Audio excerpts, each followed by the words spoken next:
Welcome to History with Herodotus, where we embark on a journey through the ages, exploring the complexities of human history and the captivating stories that have shaped our world.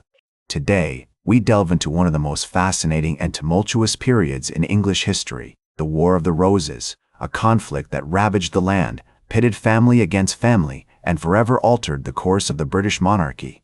In this epic struggle, two powerful houses, Lancaster and York, clashed in a maelstrom of bloodshed, intrigue, and betrayal.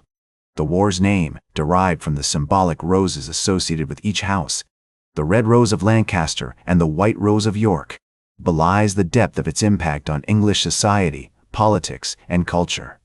To understand the roots of this conflict, we must travel back to the mid-15th century when the seeds of discord were sown during the reign of King Henry VI. A monarch whose fragile mental state and ineffective leadership created a power vacuum that would be exploited by the ambitious nobles of his court. The king's wife, Queen Margaret of Anjou, a woman of remarkable intelligence and determination, sought to consolidate her own power and secure the future of her son Edward amidst the treacherous landscape of English politics. As we explore this period, we find ourselves in the midst of a royal family torn asunder by internal strife. King Henry VI's descent into madness created an opportunity for the powerful Richard, Duke of York, to stake his claim to the throne, citing his superior lineage and the legitimacy of his birthright. The Duke's assertions were not without merit, for he was indeed a direct descendant of Edward III, and his ancestry made him a compelling candidate to succeed the ailing king. The situation was further complicated by the influence of powerful nobles, each with their own agendas and allegiances. The Duke of Somerset, a loyal supporter of the Lancastrian cause, found himself at odds with Richard, Duke of York, in a struggle that would soon engulf the entire kingdom. In the early 1450s, the first stirrings of rebellion began to manifest as Richard, Duke of York, and his allies, including the powerful Earl of Warwick, started to mobilize their forces in opposition to the Lancastrian regime. The Queen, Margaret of Anjou, recognizing the threat posed by the Duke's ambitions, rallied her own supporters, including the loyalist nobles and the powerful Archbishop of Canterbury, in a desperate bid to maintain her family's grip on power. As the tensions between the Lancastrian regime and the Yorkist faction continued to escalate, the kingdom teetered on the brink of chaos. The year 1455 marked a pivotal moment in this struggle as Richard, Duke of York, and his allies, including the Earl of Warwick, began to openly challenge the authority of King Henry VI. On May 22, 1455, the First Battle of St. Albans took place, resulting in a decisive victory for the Yorkists. The battle was a significant turning point, as it demonstrated the military prowess of the Yorkist forces and dealt a severe blow to the Lancastrian regime. The aftermath of the battle saw the Duke of York appointed as protector of the realm, effectively granting him control over the government. However, this arrangement was short-lived, as Queen Margaret of Anjou continued to maneuver against the Yorkists, seeking to restore her family's grip on power. The Queen's efforts ultimately led to the downfall of the Duke of York, who was stripped of his title as protector in 1456. The following years were marked by a series of complex alliances and shifting loyalties, as various nobles and factions vied for influence and power. In 1459, the Yorkist forces suffered a significant defeat at the Battle of Ludford Bridge, which led to the flight of Richard, Duke of York, and his son Edward, Earl of March, to Ireland and Calais, respectively. The Lancastrian regime, now bolstered by its recent victory, seemed poised to reassert its dominance over the kingdom. However, the Yorkist cause was far from defeated. In 1460, Edward, Earl of March, returned to England with a formidable army, determined to reclaim his family's birthright.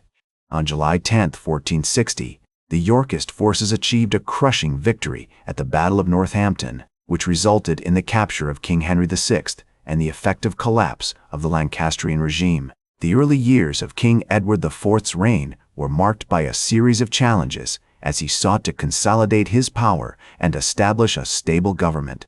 The Lancastrian cause, though defeated, continued to simmer, with Queen Margaret of Anjou and her son Edward of Westminster remaining in exile in Scotland. In 1464, the Yorkist forces suffered a significant setback at the Battle of Hedgeley Moor, which resulted in the death of Sir Ralph Percy, a key supporter of King Edward IV.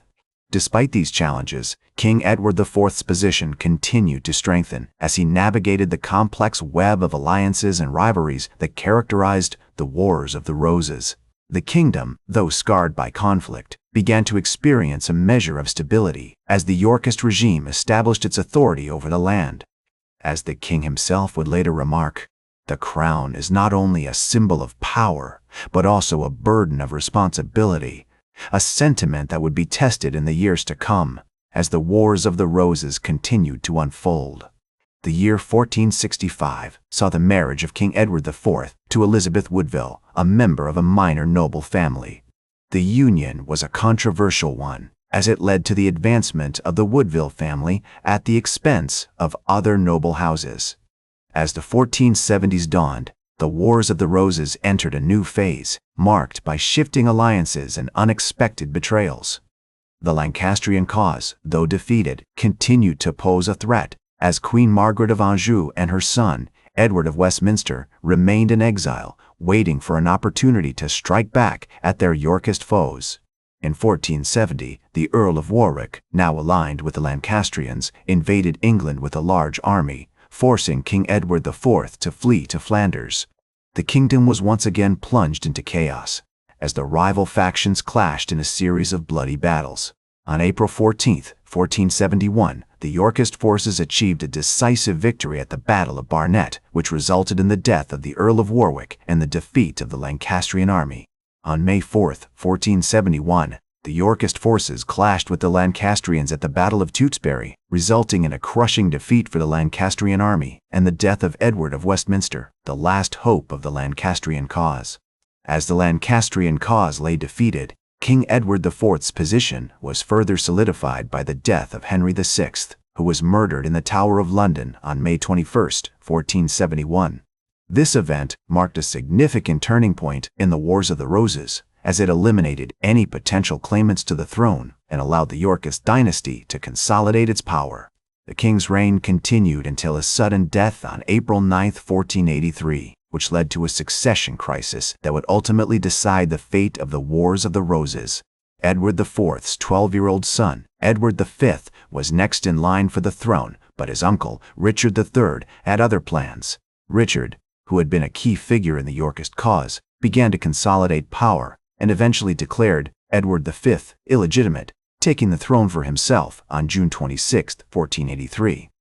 This move was met with widespread opposition, particularly from the Woodville family and their allies, who saw Richard's actions as a betrayal of the Yorkist cause.